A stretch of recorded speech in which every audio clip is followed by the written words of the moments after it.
Ramiro, welcome to the Generalist World podcast. Thank you. I am Honored to so be here. psyched to have you because, Ramiro, you are a GW member, but you've also just become a great friend.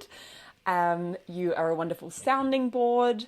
You are also the creator of the Generalist Archetype Quiz, which over 20,000 Yeah. people have taken, which is wild and potentially the best dressed generalist. If you're not watching this on video, you'll see what I mean.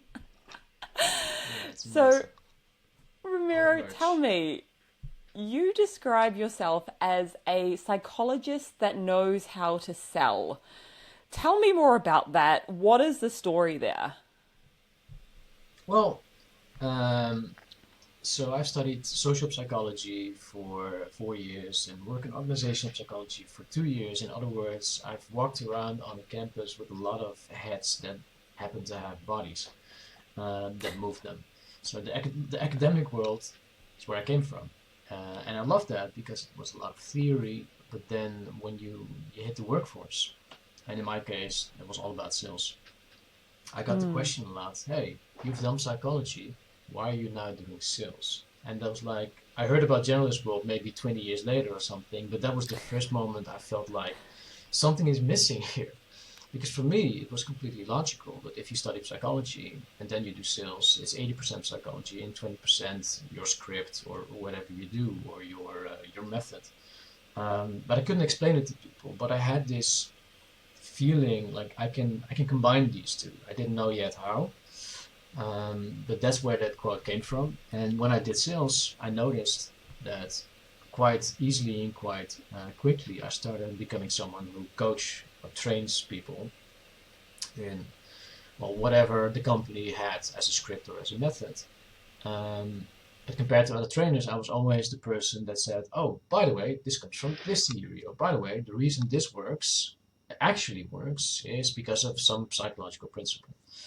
And the other way around is that when I talk to academic friends, I'm like, well, the practical application of this would be, etc., etc., etc. And that's a very generalist thing to do.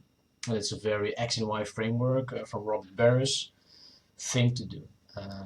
So I try to combine the theoretical world with the practical world. That's basically what that's saying. Okay, so you've got a background in psychology, a background in sales, and then what do you get up to day at the moment?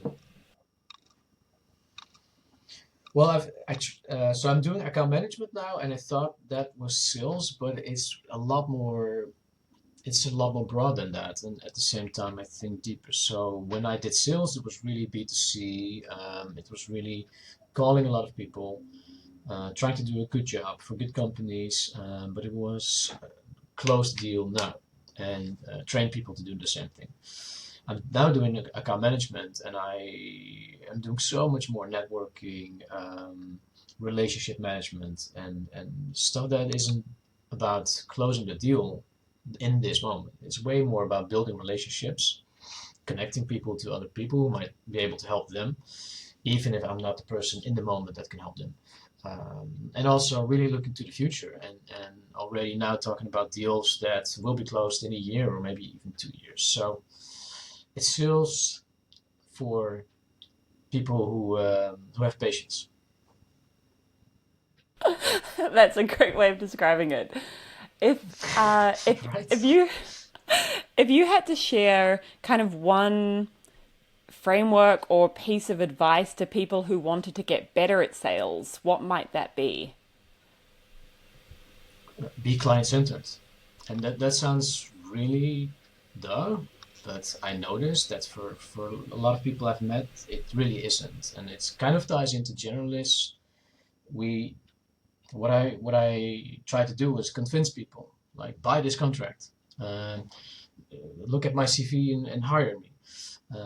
But that has nothing to do with sales. It's convincing. And I don't know if you've ever lived in a student dorm or something like that, or lived with people, and you had this disagreement about who does the dishes or any other disagreement. When has convincing ever worked? No, you have to do the dishes because I've done it yesterday and it's not fair, right? We get into these discussions and we try to get all the facts and we try to get all the moral high ground or whatever. But what we see outside, and also micro in our day to day, everyone has their reasons. But then when you do sales, client centered, you go, okay, my agenda really is not important right now. What is actually valuable for this person? So I worked in the sustainability sector for 7 years, and I was at a party. I wasn't even at work, but I was at a party, and there was this guy, and he said, "Ah, so you try to save the world, right? You hug trees and you swim with dolphins, and it's all just it's bullshit." And he really tried to challenge me and try to see like, okay, where are you gonna go from this?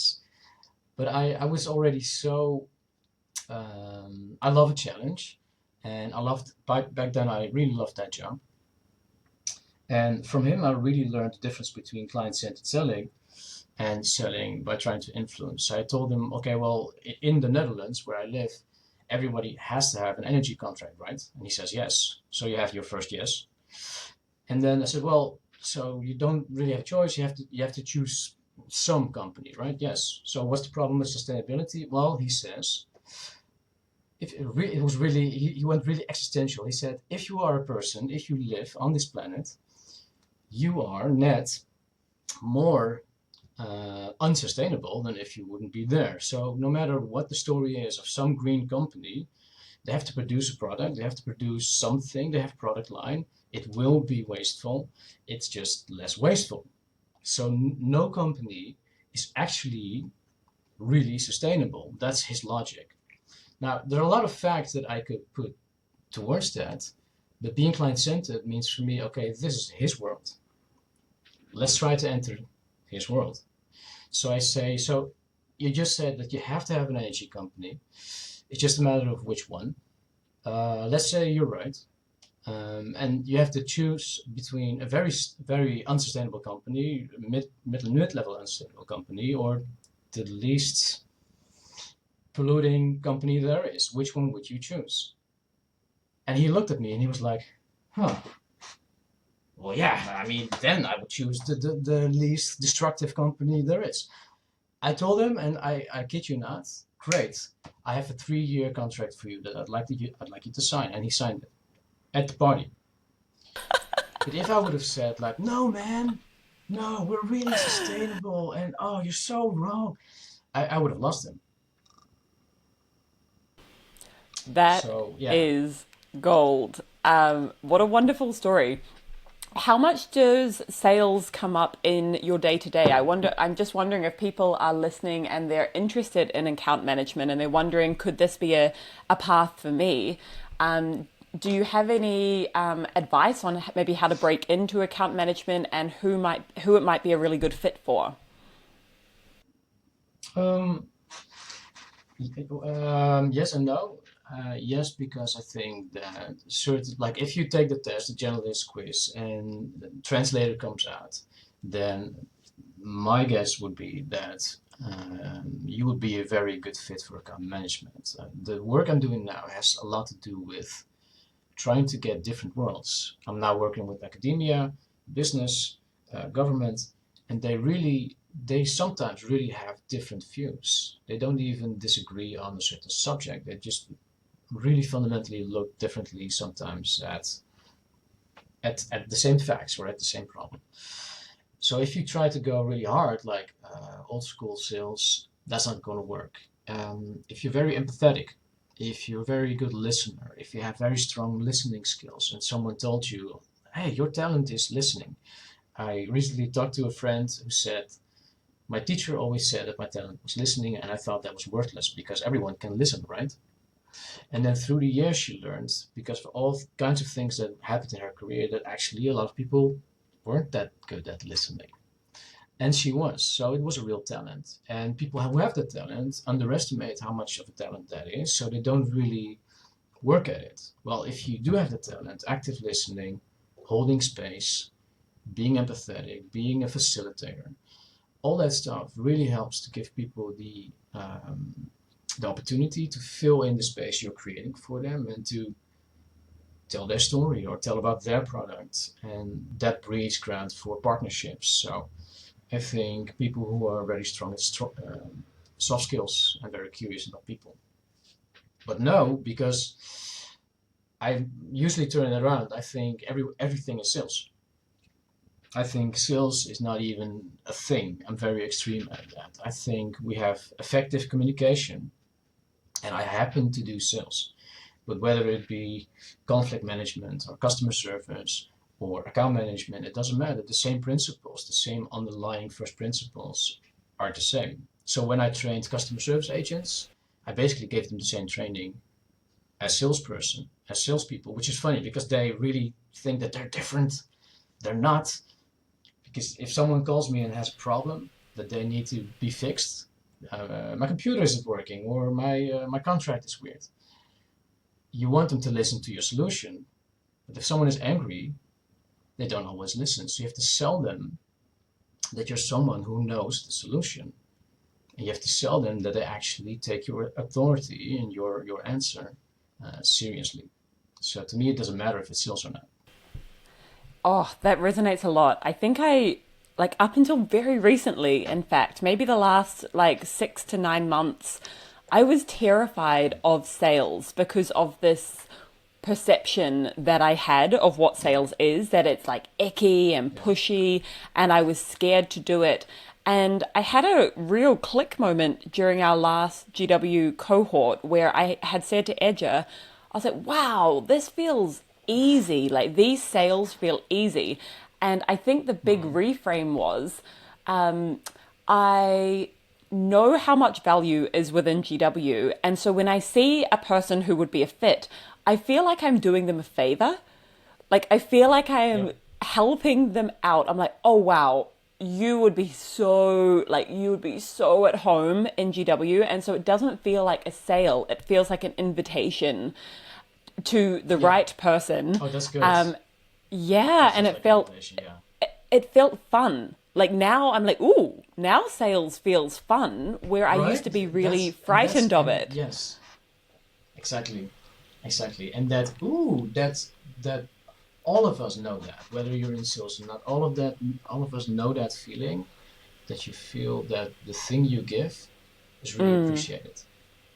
All of us have that feeling, whether it be with a friend or with a family member, that maybe sometimes you gave some advice, or maybe you gave them a gift for their birthday. And that one gift resonated so deeply that someone said, this is exactly what I needed. Well, if you're good at selling the stuff that people actually need, it's one of the most fun jobs in the world. But also, I was exactly the same. When I started out, I thought that it was icky and manipulative and stuff like that. And I think a lot of people don't realize how much we've been socialized to associate sales with ickiness simply because of the culture. I'm going to ask you now, how many movies have you seen in your life ever where a salesperson comes off positively? Where what? A salesperson what? Yeah, so how many movies, television shows, whatever, have you seen that a salesperson comes off in a positive light? Oh, yeah. No, it's always like Ever. the like sweaty guy with a briefcase, you know. Right? And people wonder why we have this negative association. So in our culture, if I ask this question, almost no one can give me even one example. So it's also just a cultural image that we have. And I'm not trying to defend because there are a lot of sales, there are a lot of things in history that happened that make for great television and make for great movies. So I get where it's coming from. But the problem is, if you actually have a solution, if you actually have something important, you're one of the best examples that people ask you, can I pay you please for this? Um, then in my mind, and I read this somewhere, and I thought that encapsulates this really well. If you actually believe that you shouldn't do sales because that's icky, but you have a great product, but you expect people to just magically find it and then buy it, um, this is more of a spicy take maybe, but yeah, I'm gonna put it out there. I think the most self-centered person is the person who's not selling. because you think you're so awesome and your product is so amazing that magically somehow people will just find you. Don't do any effort. No, no, no. Just make a product and wait till you become a millionaire. It's weird. Who do you think you are? It's really weird. We're bombarded every day with information and people. People don't have the. You have to put in an effort to actually get your product to have a chance for the person to see what you have to say. And I think that's not self-centered. I think it's putting in an effort for someone. Yeah, I love that reframe. That's super cool. While we are on reframes, I want to get into some of your Yes. frameworks and philosophies. We love these, right? Frameworks, mental models, they're Yeah. ways to see the world and they can be total unlocks like the X and Y framework from Robert. I don't Yeah. even know how many times I've referenced that. It's so simple. Same. Do you have Yeah. a favorite framework or a favorite philosophy that you would like to share? Yeah, definitely. First of all, again, I know I do this a lot, but shout out to Robert Barris who came up with the X and Y framework. And for anyone who's listening, little nugget of gold, just a little template. So the X and Y framework, if you want to use it, I'm a psychologist, and what I say is because I'm a psychologist, I'm a better salesperson. Because when I do sales, I can explain to people why the sales stuff works, and then I can train people, and then I can. That's the beauty. The next step. Thus, I can scale. So I can create value for the company because it's easier to retain your people if they get trained really well, and you get trained really well if you understand what you're doing. And the other way around is because I am great at sales, or I've had this background in sales. I can combine the theoretical stuff with practical stuff. So if whatever you are doing as a job, you can use this framework. I also love slow is smooth, smooth is fast. Uh, so I give this a lot, and people are like, "Oh, that's such a good framework. Where did you get that from?" And I always tell them some silly episode from Modern Family where it comes up, because a lot of people really want to go fast, and then they break stuff, and that's great, but they don't know how to go from there, and they don't have the dopamine going anymore, don't have the motivation, and they're like, "This isn't working. Let's do something new." But they do that every week, and they never get anywhere. Um, and sometimes it works really well because you can, I get it, you can iterate and you can learn. But if you get stuck in that loop, instead of saying, okay, what's the one thing I want to do this month? And I'm going to stick with it, I'm going to commit, and it's going to take a while, but I want to see some results. I want to actually feel something that's done. And that's a lifeline for you. Then you see your identity growing. You see, oh, the urgency that I feel isn't real. Like if you look at LinkedIn Reels, you're like, you have to learn AI now. You have to do this now. This next skill. It's come on. Like 10 years ago, 20 years ago, it was the same thing, but with other content, with different things. So you have to choose your own way, and it takes a while. I got to university, but it took me 14 years, and I was at the lowest education level in the Netherlands. And I had a vision. I wanted to go to university. I had to go through all kinds of different school levels, and I was there, and I made it. I feel fine about that. Made it anyway. So slow is smooth, smooth is fast. The hero's journey is an awesome one. I think for generalists, the hero's journey is really interesting to use more also. What's my hero's journey as a generalist? What's the obstacle for me? What's the mentor? What's the friend? What's the adversary? What's the call to action? So that because there's a lot of abstract stuff, right, in this generalist language and theory. But if you create a story around it, it's much easier to make it your personal hero's journey. So that's a good one. And the Golden Circle of Simon Sinek, always start with why, then the how, then the what. Okay, I kind of want to dig into maybe all of them. The hero's journey. I think a lot of our listeners will probably be familiar, but I'm wondering if you could give a, like, even a short Yeah, example of how you might use that. Yeah, of how you might use that. sure. So the hero's journey is in general, it's always explained that every story in the world and every culture and every time basically follows the same principles. And I know that there are a lot of schools, and sometimes it's 12 steps, and sometimes it's six. But to keep it very basic, most stories have three acts. You have the beginning, and in the beginning, the hero, whoever the hero is, has this innocent moment. You're entering a new world. Everything is still happy. Everything is still good. So it's the introduction of the world, basically, to the hero. And then, and this happens in your own life too. You're a baby. You can't do anything, and everything is just well, not for your parents, but for you, maybe fun and games.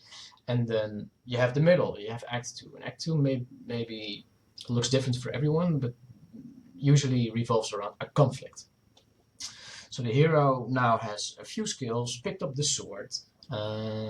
His mother is proud, or her mother is proud, and all is well. But now the clouds are coming.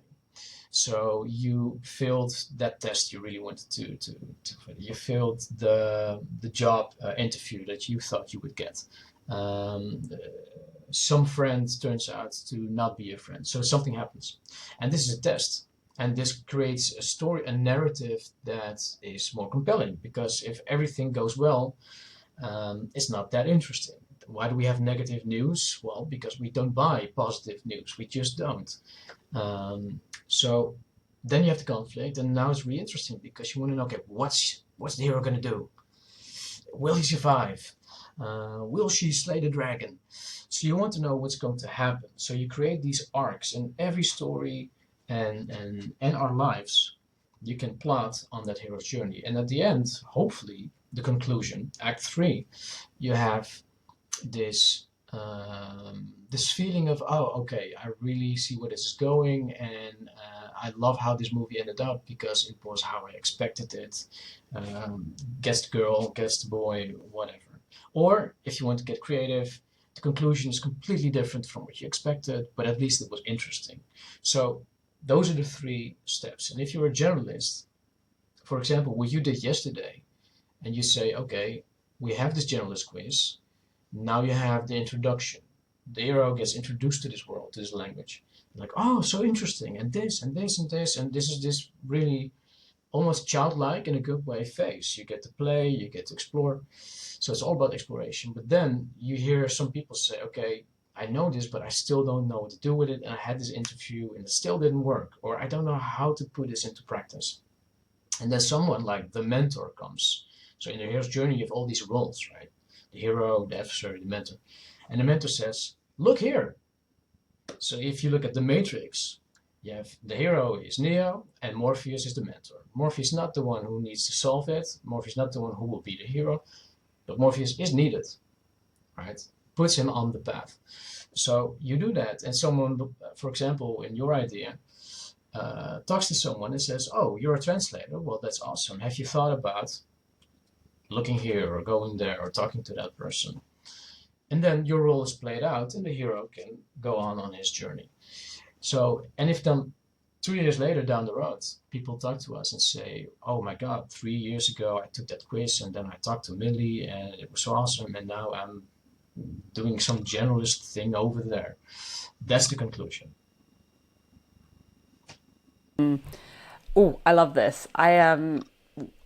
We talk and think a lot about experiments, and yesterday is a perfect example of, like, we're like, hey, here's an experiment. Someone wants us to be a guide in this hero's journey. Let's just do it. Let's just go and experiment. But I think what comes with experiments is a lot of failure. And so my comfort level with failure is like, I'm like, cool. It's quite literally a part of it. Like it is a part of the process. And how I've kind of come to how failure has become my friend, I suppose, is it's not a failure if I learn from it, and it's certainly not a failure if I can make a good story from it. And I think this is if you can turn it into a good story, it's not a failure at all. Yeah. Yeah. Have you heard the term fail forward? I have. So it's just two words. I think it encapsulates exactly what you do. I do love to call failure a failure because then it hurts more, and when it hurts more, you Mm, tend to learn more from it.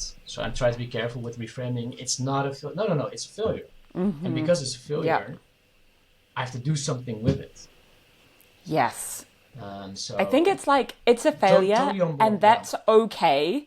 It's like it's a failure yeah, and exactly, that's okay. exactly. Exactly. And then what will Yeah, we learn from it? What will we do with it? yeah. Amazing. Okay. I want to get into some GW stuff because you, Ramiro, are like Cool. a standout GW member from like hosting local Stop it. meetups to being fully kitted out in the merch to running tryouts with our members to being really involved in the hot seats to being a soundboard for myself and for Edger. I would love to hear how has GW impacted your life? What has shifted for you? So just before we go on, I don't know if you know your screen and the video is completely um, blocky, and Oh it's yeah, just don't steering. worry. I don't know It'll if. Oh, yep, okay. it'll be blurry, but it'll upload clear. Oh, okay. Like the recording So, quality is less than the final quality. But thank you. okay, cool. Just checking. Well, actually, I saw this prompt. I was thinking about it, and I already noticed that so you might have noticed that my focus lately is on storytelling. So I saw what has shifted, and I immediately thought about steps in that hero's journey. And I see this with a lot of people that come in with the new call points. A lot of people say similar stuff, and one of the things that they say is, I'm kind of ashamed of not being a specialist. I'm kind of worried that not choosing a thing will cause problems. So you could call this step one in the hero's journey. Like there's this awareness of I should hide this, or I should do better, or I should pick a thing. And then, but if you really are the kind of person that likes to connect dots and that likes to play in the middle and likes to play with the stuff that you see that other people don't see, well, we're finding out, thanks to you, that it doesn't really work. You can pick one thing and it just doesn't resonate. It doesn't feel like it's you, even if you're successful. So you see it as a liability. And that's where I was too. And then I found Generalist World and I talked to a lot of people. And well, the first thing that happened was that I didn't feel alone. That's one of the most important things I think for new people. Like, hey, I'm not crazy. I'm crazy, but not in a negative way. We're all crazy. So that was really an affirmation of, wait a minute, this might be something that's worth investigating because it's a problem that a lot of people are dealing with. And that creates perspective and opportunity because then you're like, oh, maybe everyone has some idea, maybe we can help each other. So you get this positive reframing of what you thought was a liability that you needed to hide. That's what it started at. And for me too. And then because of that, there's room for acceptance. And you have this acceptance phase. We're almost going to the stages of grief now, but we're calling the stages of generalism. And the acceptance phase really was, well, one, if there's so many people that are generalists, maybe it's more okay to be a generalist. Second, if I also meet people who are really doing great at this. How can it be? I thought it was liability. And then you talk to those people and they tell you, I used it in this way. I translated it in that way. Oh, generalism really made me stand out. But how? So you try to reach out to those people and you learn, and you're okay. You're okay with wherever you are. You're okay with not picking one thing. You respect the people that can do that. I have a lot of people in my life who did that, but instead of being like generalists, you're more like, oh, that's cool for you, but I'm going to do the generalist thing. So that's acceptance. And then the next one is, okay, how can I make it into a strength?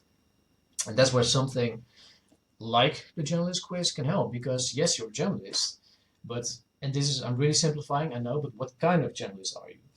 Because uh, I'm not Sharon and I'm not Ange and I'm not Elizabeth, but we're all generalists and we can all see how complementary our ways of thinking, our ways of working are, and I love that.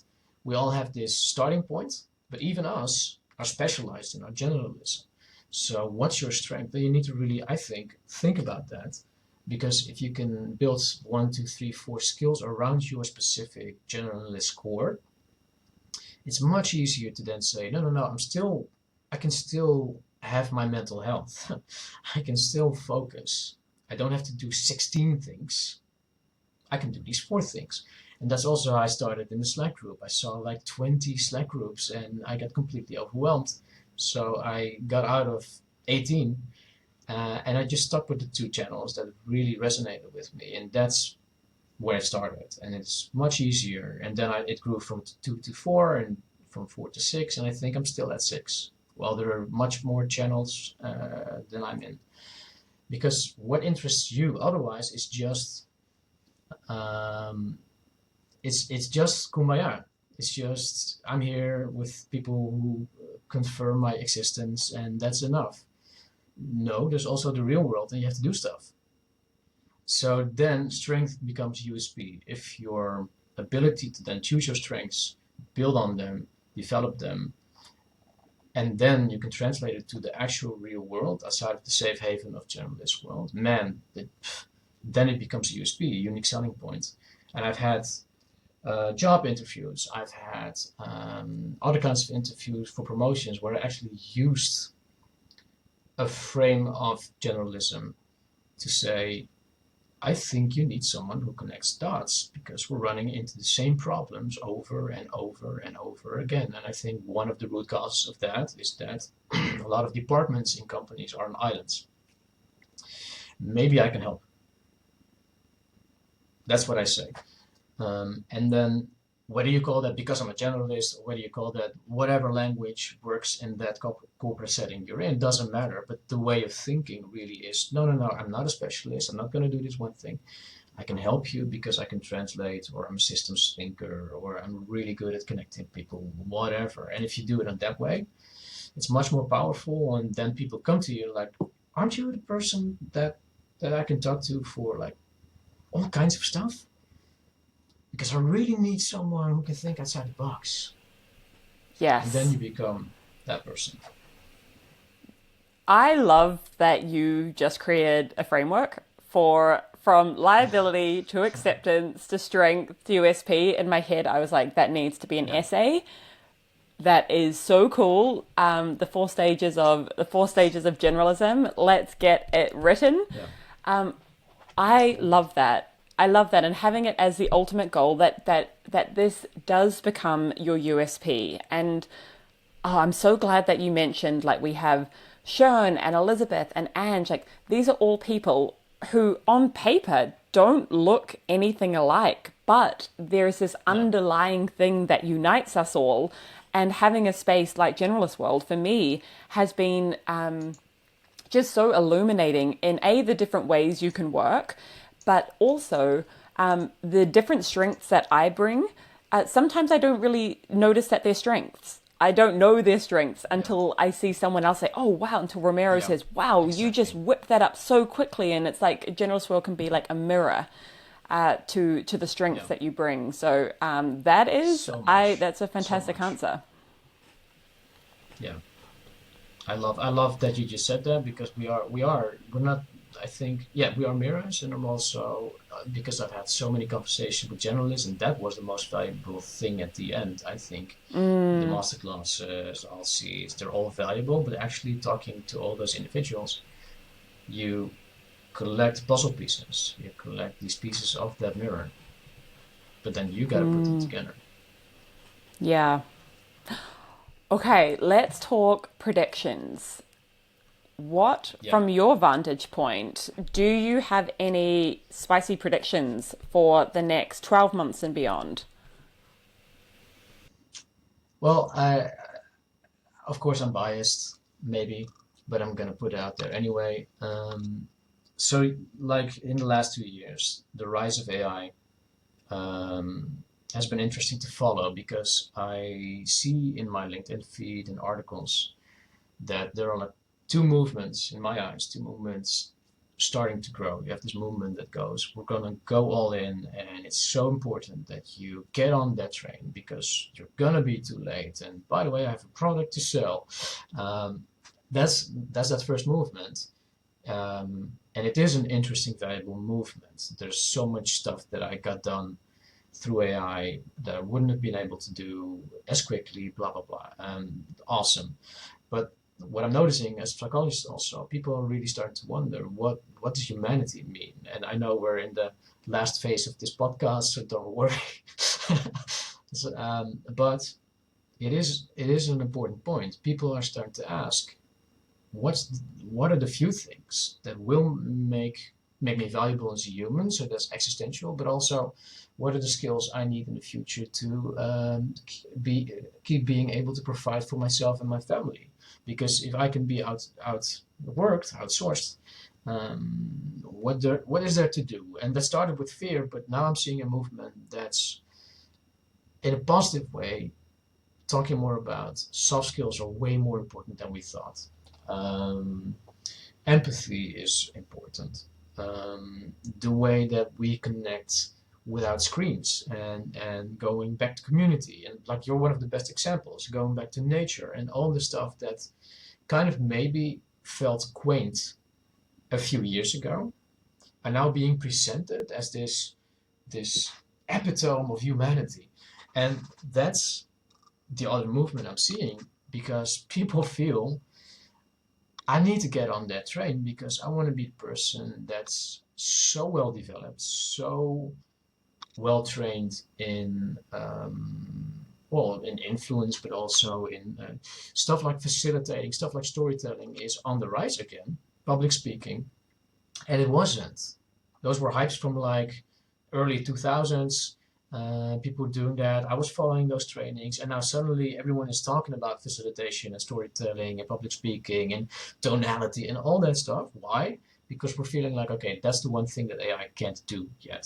So my prediction would be that within now and a few years, we're going to see much more of a better developed frameworks, skill decks, people who take this stuff seriously. How do you connect? How do you influence? How do you create communities? How do we feel human again? Um, I don't have the answer, but I Yeah. think we're going to all try and find that. I think for every trend, there's an anti trend.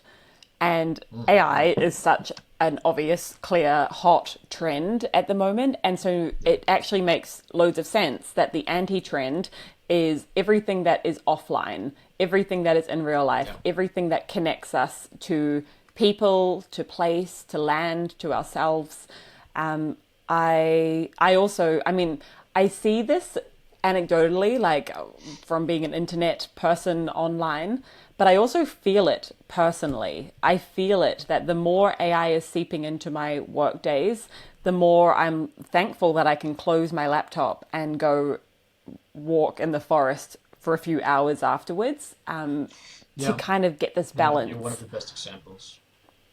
Yeah, and also, and that's the spicy part of it, I think, because then it comes to, okay, but what use is this? Can I use this? And what I often said in the past to people, s- yes, you're frustrated now in your career, but once you get higher on the ladder and once you get to a point that you can make decisions, those soft skills that you're not proud of now will make the difference. And that was the old story. But now, because of AI, which in some ways is a great equalizer, now it's already true no matter where you are at your career, because in a few years, everyone can prompt and code and whatever, and it's not going to be a differentiating factor anymore.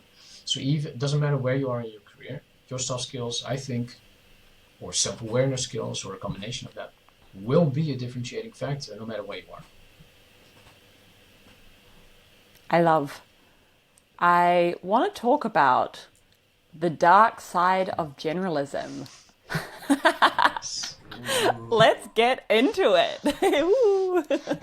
Is this the first time you heard that? Yeah, and I love it. Great hook. Yeah. Nice.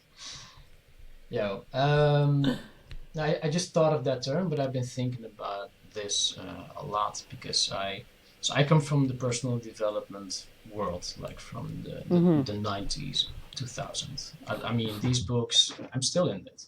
You learn something, you build yourself up, you try to be better. But there's a dark side to that. And the dark side is, well, if you're going into a community like Generalist World and you feel lonely or maybe even depressed, and you actually need something else than how am I going to get that next job as a generalist? You need something completely different.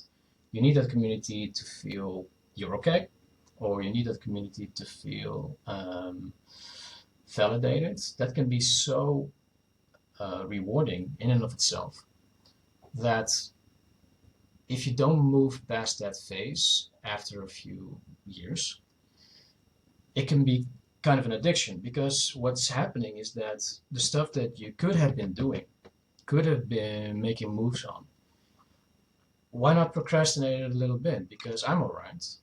I'm accepted. I'm a generalist. Everyone here is a generalist. Let's just keep talking about generalism all day long for 10 years, 20 years, 10 years, and procrastinate on the stuff that I'm actually trying to do. So then you use it as a crutch and you use it as an excuse to not execute. And I've seen this in the personal development world, and I've seen it in different kinds of communities where people go like, no, please just make me feel good. And I think that can be a dark side, because when are you actually a functioning generalist that's using this in a productive way for yourself? Because that's the most important thing, your life, your family that you need to take care of. And when are you using generalist world just for the feeling of I'm okay, I don't need to do something because these people will accept me anyway. And then 10 years down the road, maybe we don't even exist anymore and Millie is gone, and then what? What have you done? Yeah, super So interesting it can be a take. crutch, and I call that the dark side. Yeah. It reminds me, I saw a message, I think it was just yesterday in GW, that really resonated, where someone had said that they were in like this company-wide meeting or a leadership meeting, and leadership had said that only like 40% of people in the company were interested in personal development or like basically personal growth. Yeah. And the person was like, what? Like, I don't understand because I'm so interested in this. And Yeah. I think it comes Yeah. back all the way back to your Simon Sinek, like start with why. Is your why to Yeah. come to generalist world? Are you growth minded? Like that is actually ultimately the kind of people that we do attract and that we try to attract. Because yeah, totally, I hear you. If you're simply looking for a like I guess it's a validation or something to say, you don't need to keep working on yourself. Like generalist world is not necessarily like that answer. It's like, this is a space you can come, you will find the validation. But I think there is a culture of growth, experiments, upskilling, learning, and it'll be really interesting to see how this evolves as we're at what, like 550 members at the moment. So now we're Yeah. still Yeah. relatively 600 small, something. and Yeah. it's kind of Yeah. easy-ish to maybe not easy-ish. Edger works very hard to like maintain that culture, but I can see as you get Actually, bigger no, and I don't bigger and actually. bigger. Yeah, shout out Edger, we love you. As you get bigger and bigger and bigger, totally, this actually becomes a risk in some ways of attracting people who are like, yeah, I'm just going to like cruise for the next, 10 years. And so I think it's like, if you can bake this, if you and we really can like continue to bake this into the culture of Yeah. generalists are freaking fantastic. And Mm. there's a ceiling for growth. There you can keep growing, you can keep stacking those skills, Yeah. and it's not enough just to say, "Yep, I found my people." It's like, and then what? It's a so what after Yeah. that. But and that's why language and the stuff that you do, like giving language to it, you're posting every day, you're telling stories, and these stories guide people in a certain sense to where are we going. And what you're saying now, I agree, but it's not exactly what I meant. What I meant is almost the opposite. The people who Ooh, constantly look for new skills and new things to learn, those are the people I talk about, because what I mean is, no, no, no, I just need one more book. No, no, no, no, no, one more course. right, No, no, no, one more right. masterclass. That's the kind Yes, of procrastinating that I'm talking about. Because got yes, you are it. doing that, and it's very effectively, and that's baked into the culture, but it's also part of the procrastination process. Because when I went to this personal development events, I went to them like 3 times in a row because I was learning event management. I wanted to learn how do these people, these gurus, put out these events, and then I did it myself. I did 60 events in 5 years. So that's the example of, okay, are you doing something practical with it?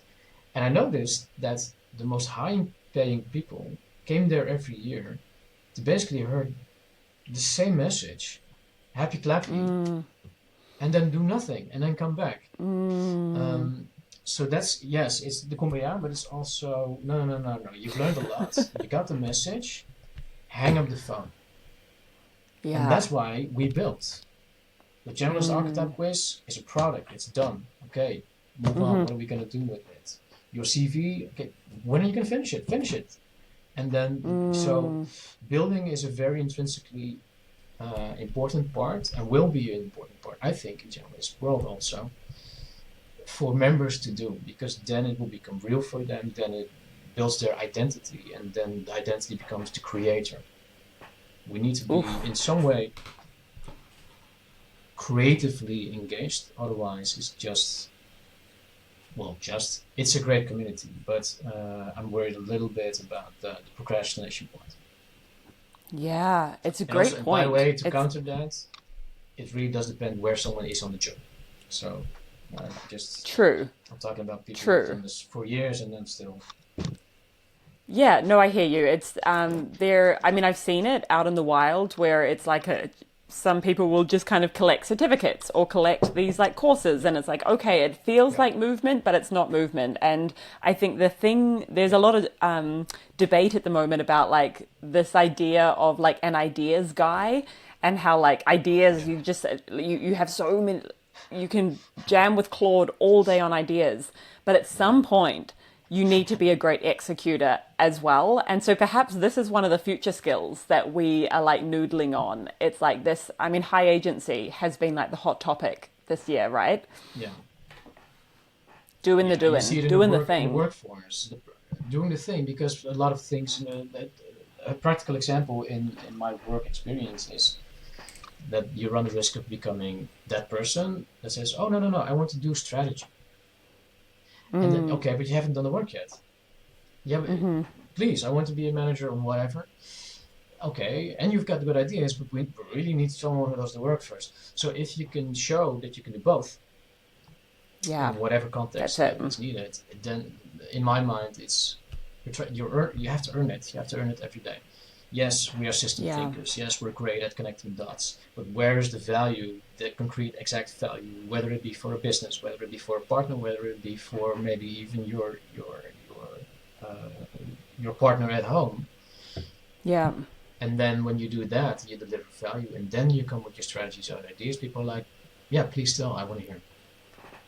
So it needs to be Ramiro balanced. is bringing the heat today. I love it. This is such a fantastic point. We're here for the spice, a little bit of extra chili. Ramiro, is there anything I haven't asked you that you're like, oh, I really wish Millie had, like, we could have talked about that? How are you doing? How am I doing? How are you doing? So life and work life right now feels incredibly in flow. And I think one of the big reasons of that is we had to make some really difficult decisions this year. Basically two of our team members had to step back, and they're like our friends, they're not just our team members. And Edger and I kind of have taken stock of how complex we were making Generalist World and all the different complexities that just naturally happen from like when a company is growing. And we've been on this simplifying journey where we're like, okay, do we need that? Could we do that a different way? Could we make that more simple? And there's like a liberation that comes with being like, wow, like this, it feels more simple, and then it's so much easier to focus on the things that are actually moving the needle, which when you're doing that, you then see results. Like I'm seeing results. We just locked in a sponsorship with Notion, and we've got Canva as an event Yeah. partner, and Congrats, these. by the way. Congrats. Thank you. I only had to nag them for like 2 years. It was great. Slow, smooth, smooth is fast, man. Beautiful. There we But go. overall, yeah, there we go. That's it. That's that's a mic drop.